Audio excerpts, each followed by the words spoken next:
बोलो बोलो डमरू वाले बाबा की।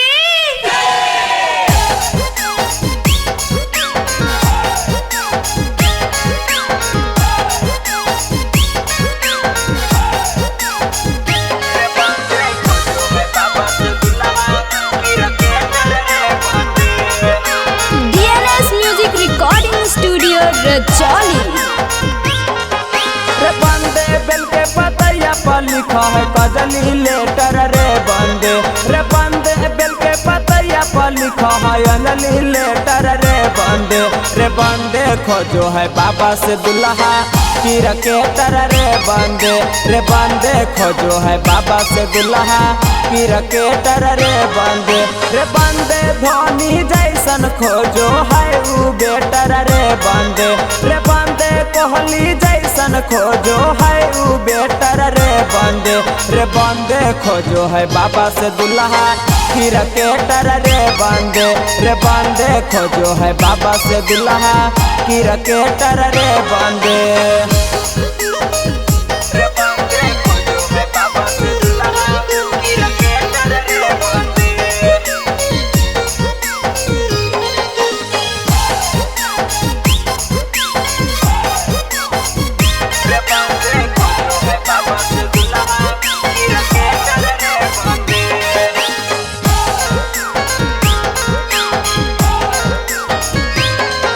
रे बंदे बाबा से कहे ने हवाई अपन मेटर रे बंदे।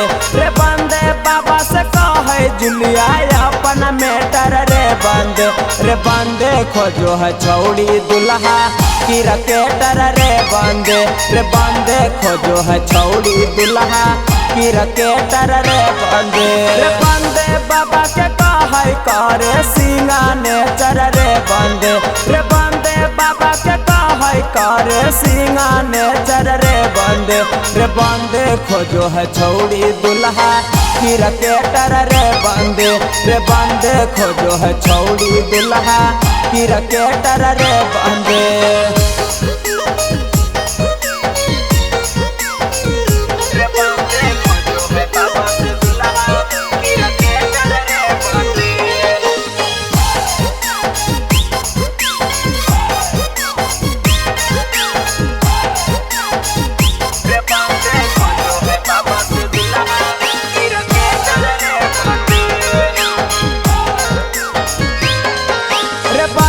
भोला बाबा के बुझे नीलुआ से टर रे बंदे।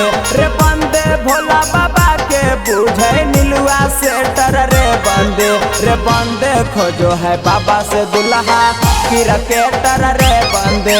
रे बंदे खोजो है बाबा से दुल्हा की रकेटर रे बंदे। रे बंदे बेल के पतैया पर लिखा है कजली लेटर रे बंदे। रे बंदे बेल के पतैया पर लिखा है अंजलि लेटर रे बंदे। रे बंदे खोजो है बाबा से दुल्हा की रकेटर रे बंदे। रे बंदे खोजो है बाबा से दुल्हा की रकेटर रे बंदे। DNS music recording studio Rajauli.